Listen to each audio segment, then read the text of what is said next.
So, first off, Joe, I would like to congratulate you for actually going there to get the sutta. Well, it's That, really nice that it's all available online. So, yes, right. you know, Well, um, there, oh, I want to talk about a topic, and that is that there is a Western Buddhism that seems much more based upon the translations into English and what people have made of it, in the sense of much of Western Buddhism is scholarship. hmm But there was some foundational errors that were made in that original translation okay. that because I have been in Thailand for a long time and been exposed to the Thai translations, as well as Bhikkhu Buddhadasa, my teacher, was quite into the retranslations and whatnot like that. So the issue of how the Pali is translated has been a big deal for centuries in Thailand, Mm. to where it's not even yet an issue in the U.S. because they don't understand how badly the translations have been, because everybody is lazy in the sense that they're using the same lexicon. That in fact, what I think would be a very good idea is to have every script and every translation that we have of the Pali, like in Sinhalese or in the Burmese script or in the Vietnamese script and that kind of thing, all the various scripts, as well as then the translation into that local language, and then from that local language into English, so that we can have all of these various translations back into the English so that we could compare them. That would take quite a database, and that would be useful and valuable, because all I really have is things that I know of a little bit from the Sri Lankan, but most of it is obviously English besides the Thai. And what I have found from the Thai is that there is some words in English that have been translated spectacularly backwards and Okay. wrong and things like that. And that basically the question, and we'll get to it in detail in a moment, but basically the question is, how should we translate these Pali words like jati and bhava? Because clearly the translations that are translated were done from a very Christianized point of view. And I've also just find it confusing whenever authors try to explain those terms too. I mean, I've been reading explanations of those words for a long time from various authors, and it never really, especially bhava, like it never really does anything for me. I'm just Well, as lost. But the old Tonkas that have the Paticca Samuppada in a big circle and whatnot, they always show an image of a pregnant woman as Baba, mhm, giving people the idea that that's what they're actually talking about. What you see is what you get, rather than that means is process, mm, like the process of becoming something. All right, like what is the birth of a pianist? What is the process that pianist goes through? What stage in his piano practice would he or anyone else consider him a pianist? When in fact we all know that the pianist is the one who drinks the most beer.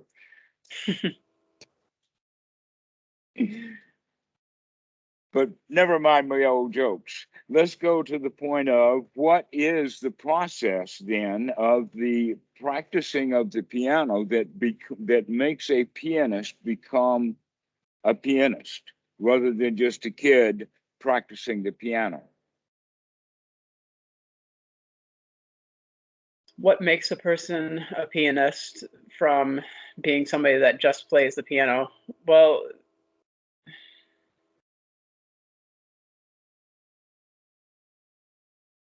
The I'm not answer is that it's a process. There's no particular point in time. right. Okay. There's no Okay. particular point in time. It's a becoming. It's a process. It's not an event. Yeah, that's true. That makes All sense. right. Now here's the whole point in this. If we can get to it just right quickly. Most of Western thinking is event oriented. Okay. Okay. The pianist is not a pianist until he does a recital. Okay. You've got to graduate from high school and get a diploma. Otherwise, high school means nothing. Correct. Right. Okay. That's the whole idea is that our it's all you could go so far as it's the bottom line oriented stuff, and the West say, oh well, no, we're going to be top line oriented. No, the whole point is you got to read all 4 pages, Right. Okay. right? That it's all process oriented. This is what the word bhava is actually meaning, and it's a verb used in the Pali. So you hear many different uses of it. It also has the quality of development in the sense of developing a skill. Hmm. So in the Thai, there is a place here called Deepa Bhawan, which is that bhava, which is and what that means is the development of light. And they're talking about the development of the light within you. Hmm. Okay, so this is how that word bhava is to be used. But Okay. before we go much deeper into it, let's back up from the very beginning. So read me the first line or two, the first sentence of the part that you started reading to me before. Okay. It's being so full of favoring and opposing when they experience any kind of feeling, pleasant, Stop, unpleasant, or neutral. Okay. stop. Okay, all right.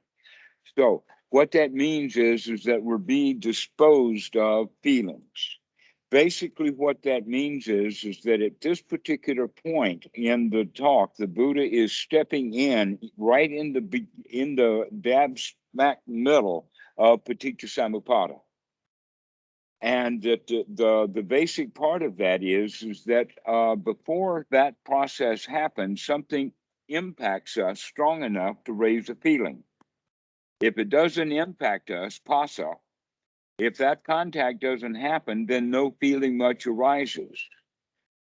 That means then that when the English is translating that third kind of feeling as a neutral feeling, that means that the translators don't know what they're talking about because the actual Pali doesn't say that at all. What the Pali says, if you go into it, is either dukkha sukha vedana or adukkha asukha vedana. Hmm. Those things do Okay. not cancel each other out. Please do not take Buddhist formulas and rearrange them like you do in an algebraic equation. Okay. So it's dukkha, asukha, and vedana. But vedana is Right. isn't that feeling? I mean, Well, that's the whole or that point. That's what you just read. That's where I stopped you exactly at the word feeling. I said, stop now. yeah. That's the I mean word that's I mean Vedana. that seems really confusing because yeah. Okay. You can keep Okay. going. No, it's not. We have in English language 2 different uses for the word feeling. Right. Yeah. We have the word sense contact, and we also have the word for emotion. Yeah. All right. In the Pali, they would have either it differently 2, or you could say 3, they add a third.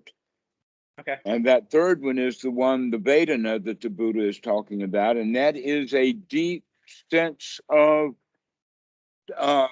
leaning or directing the mind into being either liking it or not liking it, or confused about whether we like it or not. So that's either sukha or dukkha vedana, or it is asukha adukkha or sukha dukkha. Okay. But both the asukha adukkha or the sukha dukkha means that it's someplace in between. It's a mix. Okay. And that third feeling is what we in English would call confusion, Mm, that we're not sure.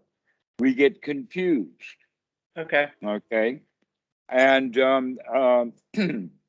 for instance, the child will get confused because he doesn't know the answer to the question, but really he doesn't know how to feel. Because if he knew the answer to the question, he would know how to feel. But he doesn't want to say, no, I feel bad, so he would choose to feel confused. But confusion often rots into, I don't like it, especially in the sense of the unknown for uh, other people. That because we don't know them as other, we put them in the not good category. Or perhaps a better way of saying it is they put it in the possibly dangerous category. Okay. So we actually are looking for the resolution of that feeling into I either like it or I don't like it. That's much more comfortable than the fear state of I don't know what it is. Mm. Okay. Okay. And I imagine, without having to question you, but I'll go ahead and ask you the question, you know what it feels like to feel confused. Yeah. Yes. Okay. Great. So you know what he's talking about.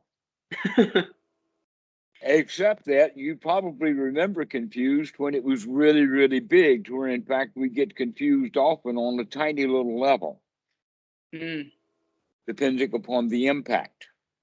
If Okay. it impacts you big, then you can have a big confusion, but sometimes things impact us just tiny, tiny little bit, just to give us kind of a nudge in one direction or another. All right. You've also known that there have been times when you really like something. Could have been a visual image, or it could have been a touch, or it could have been just a feeling of well-being on the inside, but you liked it. Yeah. Okay, that's Vedana. That's Sukha Vedana. You liked it. Yeah. And then there is the Dukkha Vedana. You don't like it. You've experienced not liking a sensation on the skin, like a mosquito bite or a cut or a Okay. burn, and we don't like it. Okay. The sensation on the skin is just a sensation on the skin. It's the liking or not liking is why we call it pain. Mm. The word pain has the quality of not liking it built into it. Right. Okay. So now we have three kinds of feelings. We have sukha, dukkha, and asukha, adukkha, Okay. Vedana.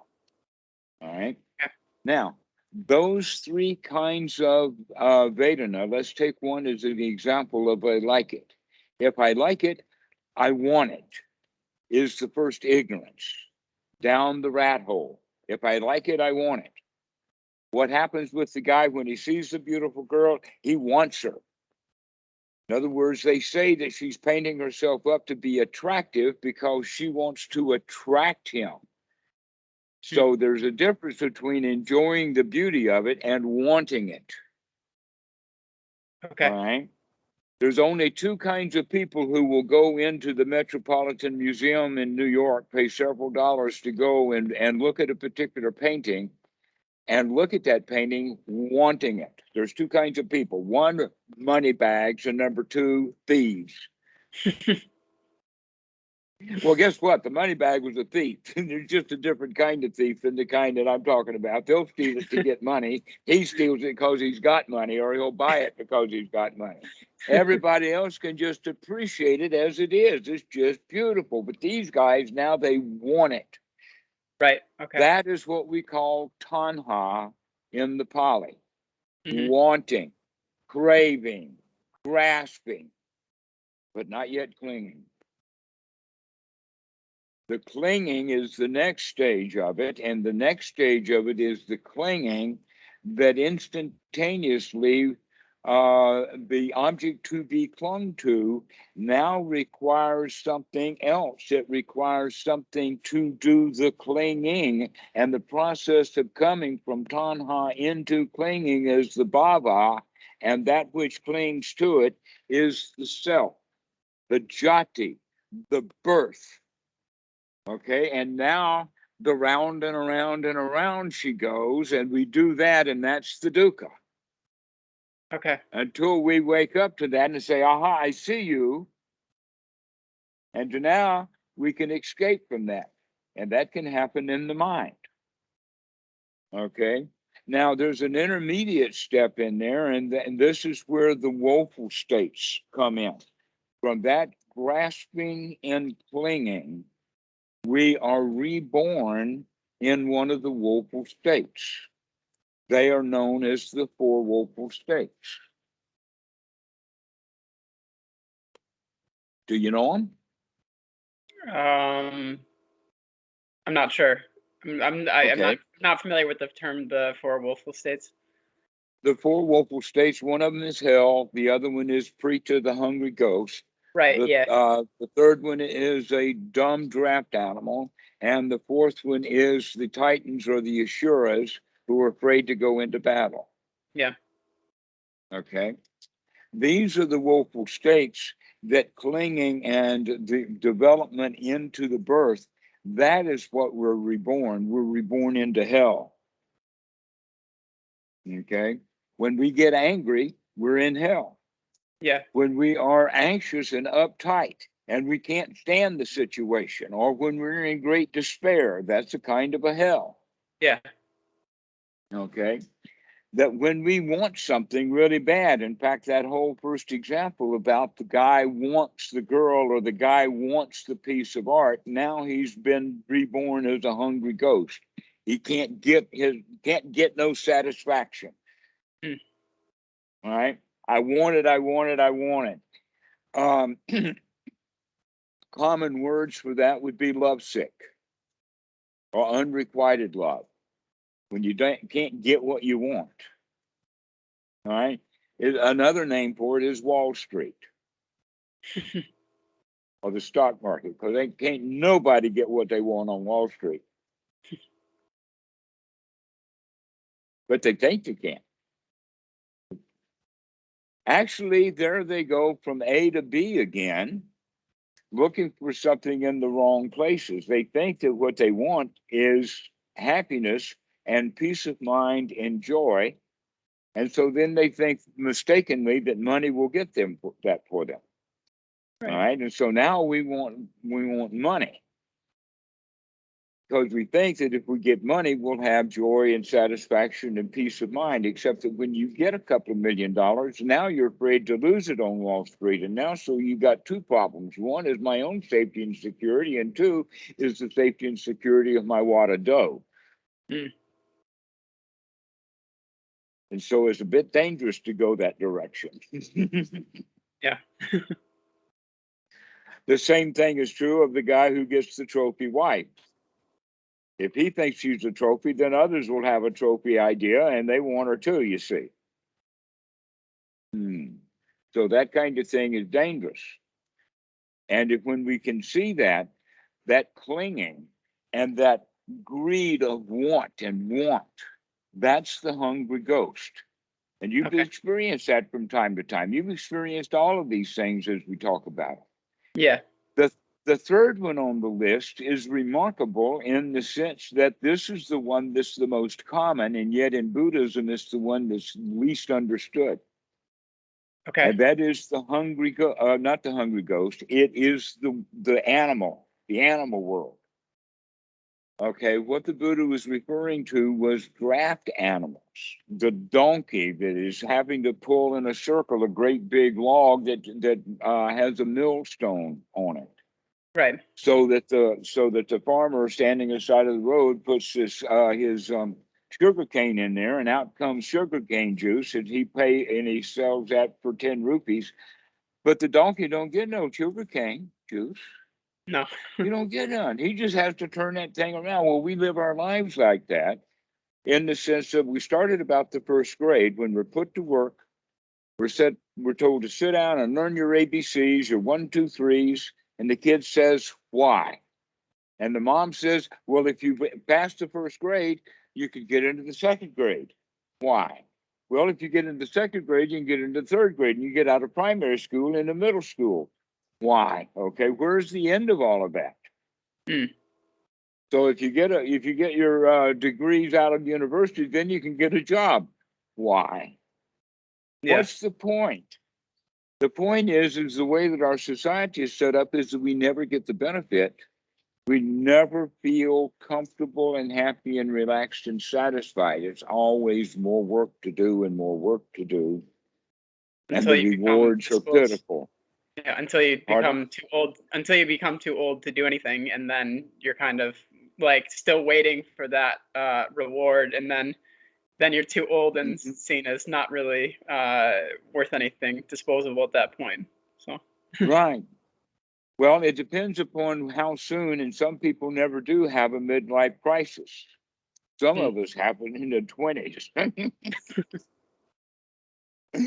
But yeah, that's the whole point, is the midlife crisis is when someone finally wakes up to the fact that he's been robbed, he's been lied to. He has been put to work like a draft animal for the past X number of years, and he didn't get nothing out of it. Yeah. Because we're always continuously being dissatisfied. That's what our culture wants us to do. The culture wants us, if there is a culture that wants things, I mean, the way that it's systemically set up is for people to be continuously dissatisfied. Well, and it also makes you, I sort of identify with this image. I know for myself that a lot of times I've thought, well, I've done this and this and this, and this is what gives me worth as a person, not realizing that, like, it's very temporary, and it's all it can all be taken away at any moment, and it's not really what you are at all. Those things that you've done that have built up a resume, and but you spend so Mhm. much time building something that's totally And imaginary. right, and all you've really been doing is just following orders, do what you were told to do. Yeah. Hmm. By people who heard it someplace else, and Yeah. they are doing out there what they were told to do. Yeah. And the people they heard it from someplace else, and it's just been folklore or passed down that if you don't work, you don't eat. Yeah. And that's not true at all. In fact, the past several months, the people in the U.S. have been quitting their jobs by the millions because they're Yeah. beginning to figure out that that's not true. You don't have to work for a living. Yeah.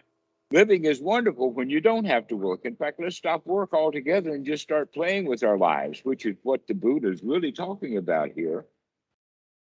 But what happens is we get stuck into these woeful states, especially this draft animal of going along to get along, and believing the lies that we've been told, like dumb animals do.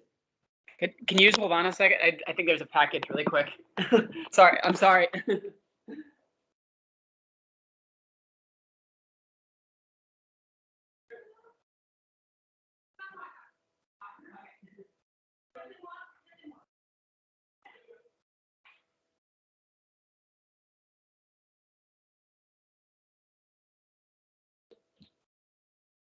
Sorry, there's me being a donkey and having to do my societal role of answering the door. I was wondering if you would figure that out. Yeah, were you the hungry ghost or were you the dumb animal? I think I was the animal. All right, so you're already getting some benefit out of this conversation. Excellent. So, moving right along, the fourth one then is what is called the Asuras, which has a direct correlation with the Titans in the Greek language. And these are the lesser gods that are the warriors who are all dressed up for battle with no place to go, or they're afraid to go. This is basically the state of fear that we get ourselves into based upon territory and things like this. Now, it's quite interesting. Let me give you a couple examples of it. The child who walks out on stage that has one line to say in the play, and that is, I am a tree. And there he is dressed up as a tree. And he walks out on stage and he has stage fright and he forgets his line. All right. That whole idea of stage fright or being afraid of an audience or being afraid of being caught or things like that, and we freeze. Or we go into fear needlessly on all kinds of occasions because we're dressed for battle. So we think that there's a battle, and so we're trying to avoid the battles out there, and so we wind up being afraid a lot. Okay. Now there's something very interesting about this, and that is that um, we have identified with Western science, we have understood about the four primary instincts. The self-preservation instinct is the bottom line, and that's the one associated with fear. And then we have the procreation instinct, which has to do with materialism, which is corresponding to the hungry ghost. And then we have the nesting or the herding instinct, which goes along with being an animal, of going along to going along to get along, do what you're told to do because you're in this nest. If you leave the nest, it's going to be dangerous out there. And after all, you are a titan or an assure, and you're afraid to go out on your own. So you got to stay in the nest. But if you do, you got to do what you're told to do. So you can see how these instincts work together. And then the last one is the territorial instinct of what is our territory, in the sense of things outside of our territory are unknown, foreign, not us. And this gives rise to one thing is tribalism and racism. And then on another level, it gives us identity in the sense of I am this, not that. I'm a Democrat, not a Republican, or I'm a Jew, not a Gentile, or I am a Roman soldier, not a Greek soldier, or I am a Catholic, not a Protestant, or I'm a Canadian, not a Mexican. See, that separation all have to do a lot with territory, but it's also that territorial instinct has to do then with these four woeful states. And that there's almost a direct correlation to the point that our identity and what the Buddha is talking about in the sense of attachment to views is very much the territorial instinct. Okay. And also the animal state, the woeful state of being an animal, or going along to getting along, or what he also refers to as silabhata paramasa, of all the laws, rules, regulations that we store in here about how to get along.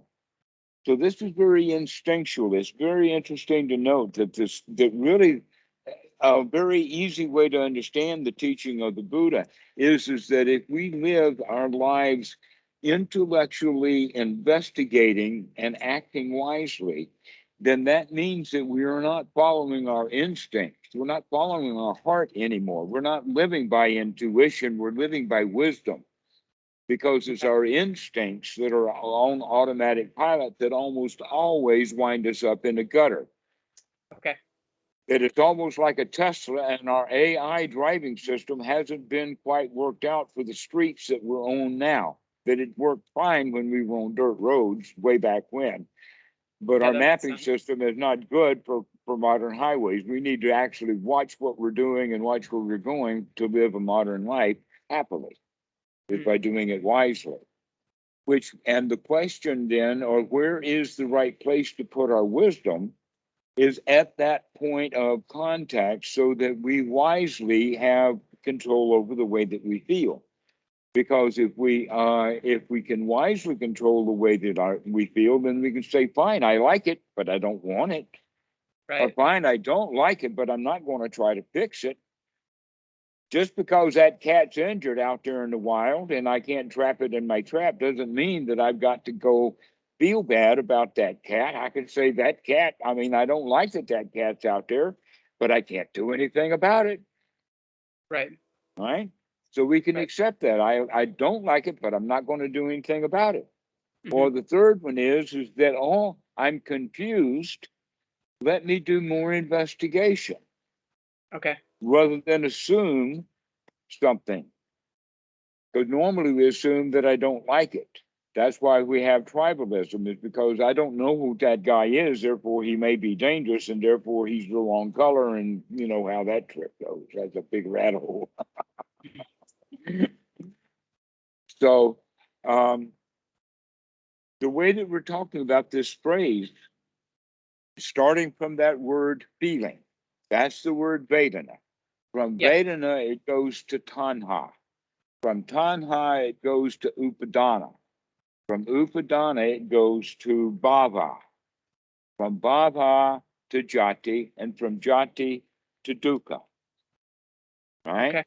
So the first thing that happens is Pasa, From Pasa, it goes to Vedana. I like it. The Vedana, okay, so I like it. Oh, I like it. And now I got to go get it. This is the Tanha, Okay. wanting it. And Okay. then the grasping it is the Upadana. But in order to do the grasping while that's happening, we have the bhava of the self attaching to the object, and that's the self. And now that that has happened, around and around the samsara wheel of dukkha goes. Okay. This is the process that the Buddha is talking about there. But he's doing it in a language that's, number one, a foreign language to us anyway, and even with the concepts are very ancient. You couple that with bad translations and it makes it very confusing. But the way that I've described it to you is easy peasy. Yeah, that makes a lot of sense. It's so, I mean, I've always been confused with like dependent origination, and I think that, yeah, it makes it a lot more clear than any other explanation that I've ever received. So I appreciate that. Well, it's right there in the suttas, but also this is according to Bhikkhu that in fact I have snuck some of his particular teachings in there, like wisdom at the point of contact. Yeah, That's how we cure this thing. Is if I you think have that's really one. important. I think that's really Mhm. important because I know a lot of times I've been told, "Oh, follow your heart" or "follow your instincts." That's sort of a common phrase, you know. Right into the side of the mountain. Sure, just go right ahead. Don't Yeah. watch where you're going. Follow your heart. Right? Well, the whole idea is that if you don't follow your heart, you'll be miserable. Because that means that you got two choices, either to follow your heart or do what you're told to do. If you go by doing what you're told to do instead of what you want to do, you see, so that's the dichotomy. Hmm. But both of them are wrong. Right. The right way to do it is to look at what you're doing, to recognize where this stuff comes from, and to recognize what that stuff comes from, and say, never mind, I don't need either one of them. I don't have to follow my heart, and I don't have to do what I'm told to do. I can do things wisely, a third way. Okay. So that's the way that we have to recognize it, that we have both of those issues that we have to work with. Because guess what? Both of them are instinctual. Both of them have to do with the way that we manage our feelings, but always the feelings are in service of the self-preservation instinct, the selfishness that's within. Because this is the feeling that's associated with that is that feeling of fear. But that's the bottom line feeling. Why? Because that's the feeling that keeps us alive. Hmm. It keeps us surviving, which means that when we feel fear, that separates us from that which we find dangerous. That's the duality is based in fear. When there is no fear, then we can have unity. But when there is fear, that's where the separation comes from. And the separation comes within us because of the self-preservation instinct. It's an instinct built into it. Okay. And as long as we let that instinct operate all on its own, it will have a whole lot of false positives. So that fear will come up when in fact there's no reason to have fear at all. Hmm. There's also the connection between the mind and the feelings in the sense that we can, many examples. When you get somebody really angry, he can't think straight. When you got somebody who really wants something very badly, they can't think about anything else but that. Right? So, the way that we feel controls the kind of thinking that we have, but also the thinking that we have controls our feelings. These things are interrelated. And it kind of in a circular feedback loop. So if you have a thought that gives anxiety, or if someone has a thought that gives anxiety, and then they see the anxiety and they don't like the anxiety, then they'll have thoughts of trying to get rid of the anxiety, which creates more anxiety, and it becomes a loop. Okay, I'm really uptight and I don't want to be uptight, and that keeps me in tight because I don't want to be uptight. Right. The easy thing to do is just to forget about it and relax. And Right. it's the forgetting about it that's the important thing. Is let's change the subject. Let's get the mind off of whatever we have as feelings and think about something else. That we literally can control the way that we feel if we put the right process involved to give us the right kind of contact. Right. Okay. So when the mind is thinking thoughts, those thoughts contact or set off the pineal and the pituitary glands that are connected directly to the adrenaline gland, and all that stuff goes right into the bloodstream. Right. So knowing that, we can begin to figure out that, oh, the way that I feel now is kind of the sum total of the way that I have been feeling my whole life. And I felt the way that I did because I talked myself into it. That we literally talk ourselves into feeling bad our whole lives. Now it's time to start talking ourselves into feeling good. Let's start having some hopeful thoughts. Right. Let's start having some thoughts that are going to impact our feeling system such that we're going to start feeling really good. So we have start to have thoughts of safety, thoughts of security, and then we'll feel safe and secure instead of freaked out and afraid and anxious and uptight, so that we can actually create our own environment of happy thoughts so that we can bring on a state of happiness. We can feel comfortable because we have comfortable thoughts. Oh, this is such a nice chair. Thank you, Mr. Chair. You really do a good job here. I really appreciate you. Yeah, make things really comfortable.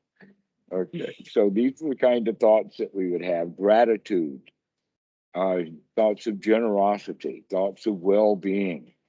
And with that, we also begin to develop thoughts and feelings of satisfaction, like everything's okay, everything is fine, everything is all right. Okay.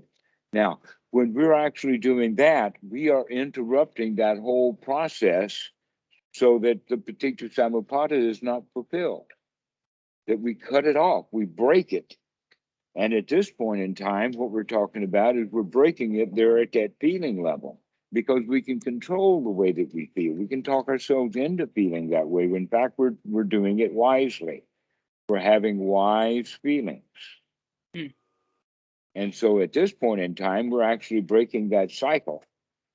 And we're breaking it at this point. Now, with higher development, we can break it even earlier. But at least we've cut the whole snake in half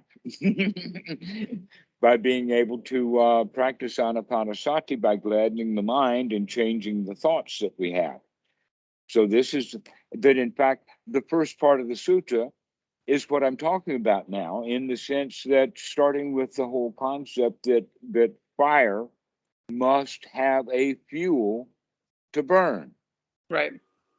Okay, what fire do you know of that burns without any fuel at all? This was the question that the Buddha was asking everybody, and everybody agreed that they don't know of a fire. Well, that answers a whole bunch of questions, because in fact, what we're talking about here is we're talking about the general understanding of engineering, or the general understanding of energy, or the general understanding of what's possible and not possible. It's not possible for a fire to happen without a fuel. Okay. And it's also then not possible for consciousness to happen without a fuel. And the fuel for consciousness is just like the fuel for a fire. The fire is known by its fuel.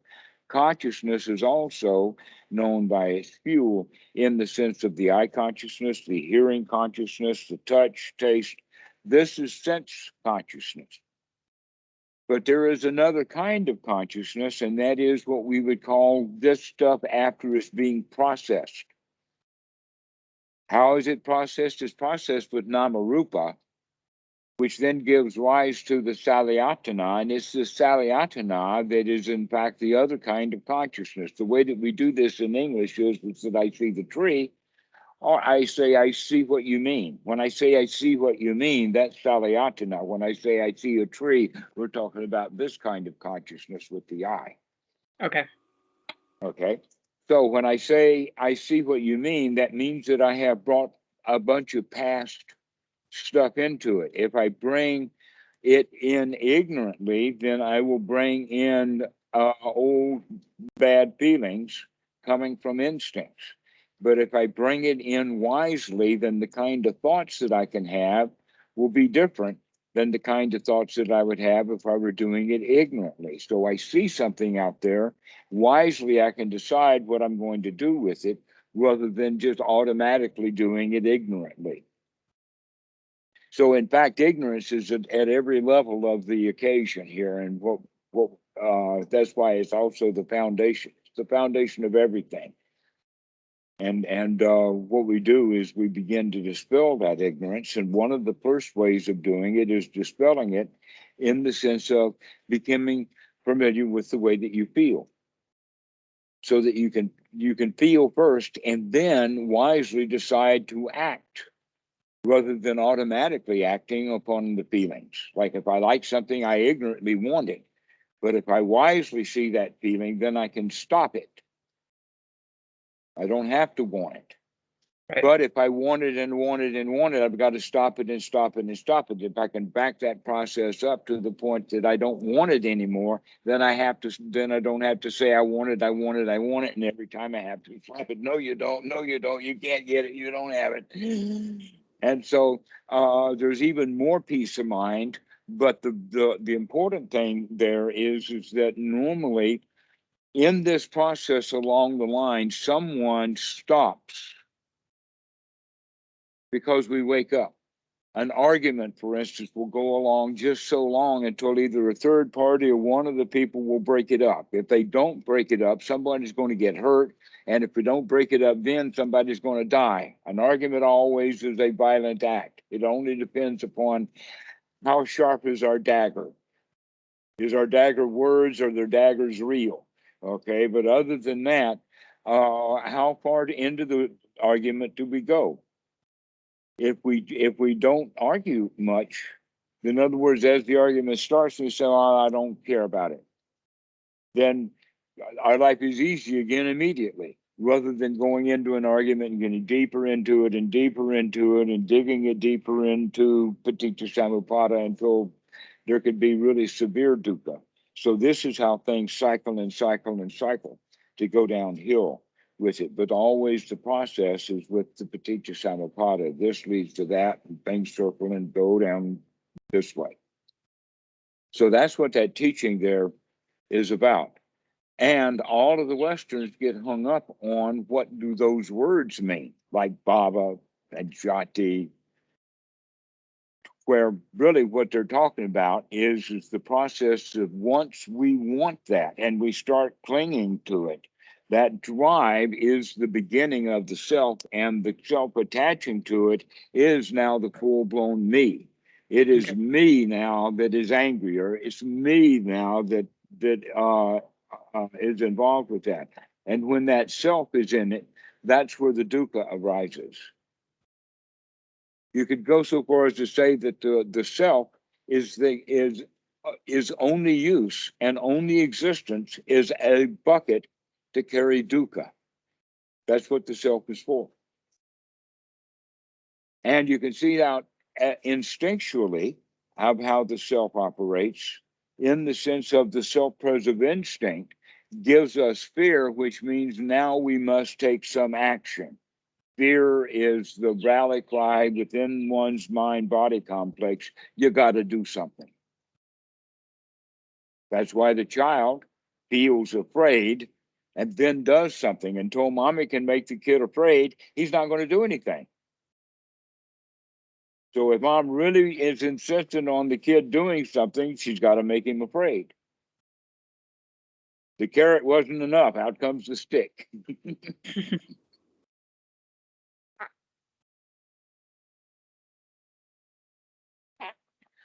So when we recognizing that that it's a natural motivator, that means that when you become unafraid of things, you don't have much motivation anymore. Because most of the things that motivate us were motivated out of fear. So don't be Yeah. afraid. And then you Yeah. don't have anything to do. And you can just sit here and say, oh, no place to go and nothing to do. Just relax and everything is cool. Yeah, I think I've experienced this a little bit, and one thing that happens is my mind kicks in and gets a little bit concerned because it's like you don't enjoy the things you used to enjoy, or you don't yeah, like just as I've practiced, I tend to get into this thing of thinking, how am I going to function in society when I've just completely lost motivation because I see that it doesn't really lead anywhere and it's not The answer to that is brilliantly. okay. And not only brilliantly, but flawlessly. And not just flawlessly, but because it's flawless because you don't actually ever do anything. That everything becomes a toy, a joy. You do what you want to do, not because it has to be done. Mm. Don't do anything important ever again. Stop with importance. Things are not important. You've been lied to. Here's an easy, clear example. And it happens, I've seen it actually happen in Thailand. This is an actual event. The little girl has been playing with Barbie dolls, but they were the rip-off fake kind that you get in Asia very easy. And she's really into these Barbie dolls. And she takes the dresses off and she pulls the heads off and changes and all kinds of things, and arms and legs and everything go here and there. And her aunt knows how much she enjoys these Barbie dolls. And so she buys her one of the very spiff ones, one of the expensive, real, not a knockoff, a real Barbie doll, costs for $60. And the aunt brings it to give to the little girl, and she's overjoyed. And the first thing she does is starts pulling the arms and the legs off of it, because she knows how to play with a doll. The aunt freaks out. What are you doing? That doll costs $60. See, the aunt thought it was important. The child thought it was a toy. Which was it? Was it a $60 important doll, or was it a child's toy? Mm. The answer is, which mind are you talking about? To one, it was one. To the other, it was. Now, which would you rather have? Would you rather have a child's toy to play with, or do you want an expensive Barbie doll? Yeah, I'd rather have the child's toy. Now you're getting where the Dhamma is. This is to get out of that whole mentality, the Western mentality. Oh, I want a really expensive, real top-notch quality Barbie doll. It's not supposed to be played with. You can't take that apart. It's too important.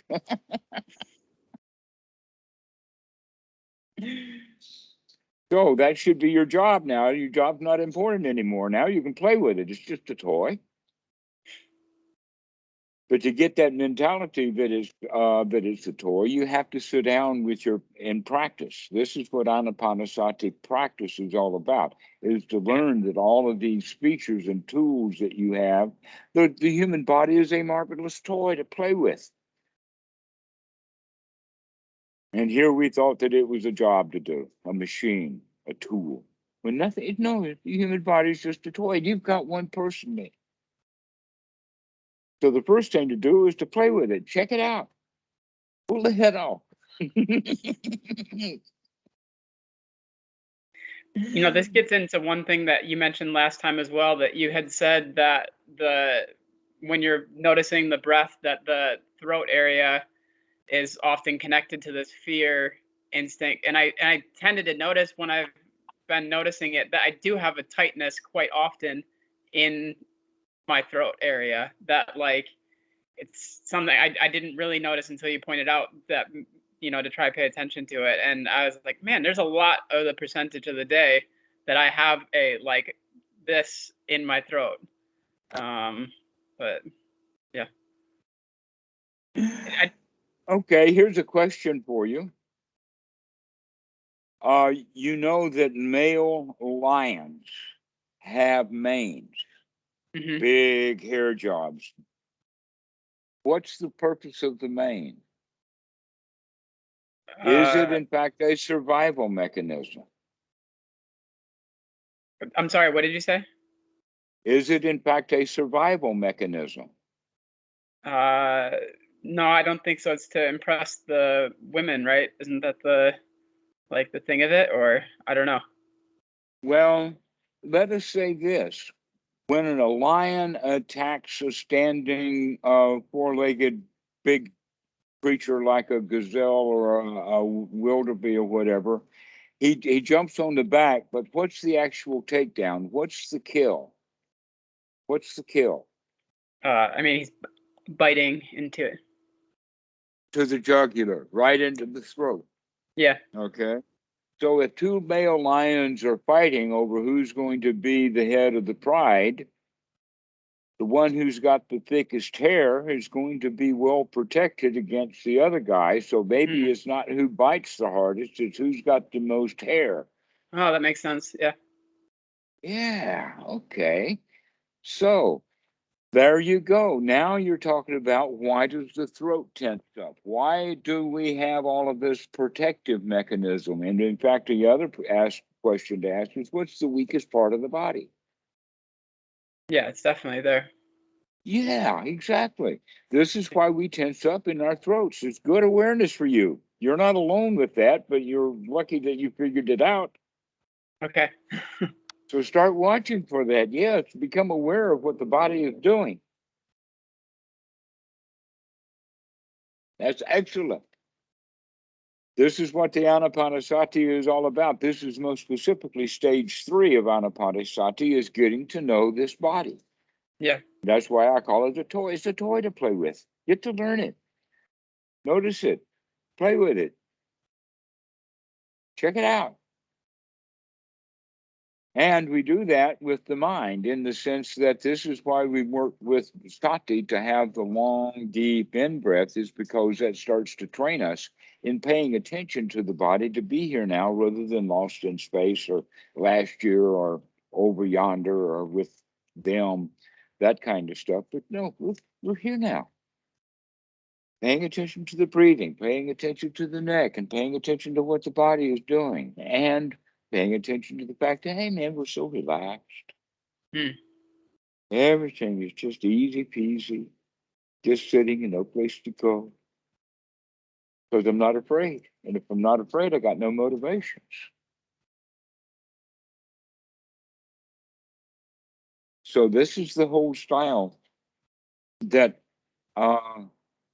we can change to in the sense that we deal with society the way that we were taught to deal with society, which basically means that we have a whole lot of instructions that we tell ourselves, and then we feel bad about them. We either be afraid and we go do it, or we feel guilty because we don't want to do it, or we feel rebellious or whatever like that, when it's just a bunch of collection of mental rules that we've made up or we've heard someplace else. Mostly I mean, there have been so many rules for so long, it's hard to find someone making up a new rule. They've already been made up and passed down. Yeah. And so getting out of that system of automatic pilots in the sense of operating by instincts or operating by a set of rules. And those are the two ways that we normally do it. As opposed to the third way is operating wisely, waking up, paying attention, notice what's going on. Okay. And that's what that teaching about Paticca Samuppada is all about. So the next time we talk, we can talk about earlier parts of Paticca Samuppada. But when you're reading that sutta, make sure that you understand that the Buddha is talking about the way that the mind works in a way that we can understand it, even though it's in really, really religious language. Because that's who translated it. Right. Right. And so there's one thing that I can tell you, and that is on Sutta Central. If you go to Sujato's translations, you can mix the Pali with the and with that you can actually then start looking at these words and looking at the kind of structure and recognizing.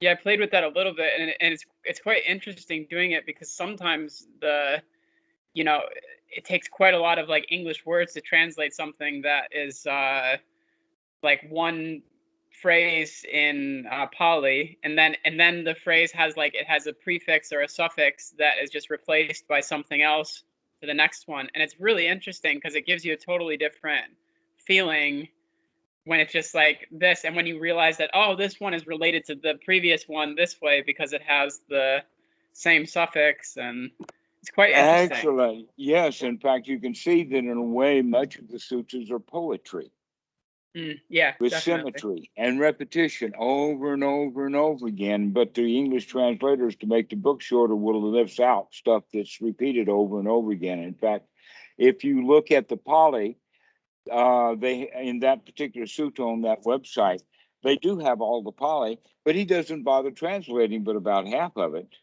Right. He puts dot dot And dot. no, it's the Pali. I mean, yeah, if you Oh, see the English only, but if you look at the Pali, it means it's translation Pali, translation Pali, translation Pali, Pali, Pali, Pali, Pali, Pali, Pali, Pali, Pali, Pali, Pali, Pali, translation Pali. Okay, and so he's yeah. left out a whole section of the translation in English, and Uh-huh. left all the Pali that's in there. Okay, which means that if you're not looking at the Pali, you miss out on the fact that things are repeated in a certain way that makes it slightly a little differently on this and that aspect, or just the repetition of it has the quality of just grinding this stuff in. But Yeah. that's the part that reading the books is missing. Yeah. Okay. That makes And sense. it It's kind of and like it talking just to you and then you repeating the same thing over and over and over again. And and each time you hear it, you're like, oh yeah, that's right. Oh yeah. Yeah. Oh yeah, yeah, that's it.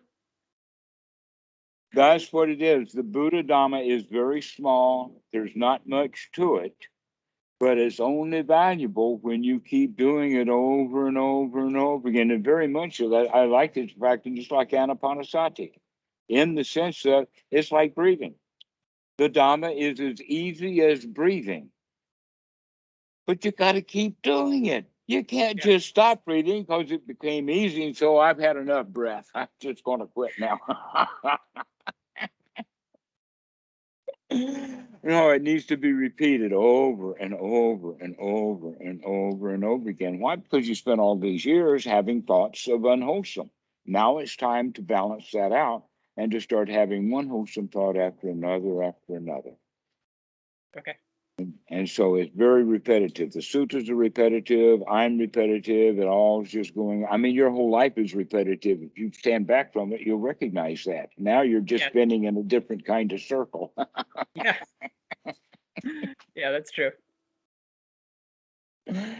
Okay, Joe. Well, let's finish up now. This has been a Okay. delightful little conversation, and Yeah. continue on with your practice and go get another sutta. Really test me. See what we can do here. Okay. All right. Thank you very much. Have a All nice right. day. Okay. Bye-bye. Bye bye.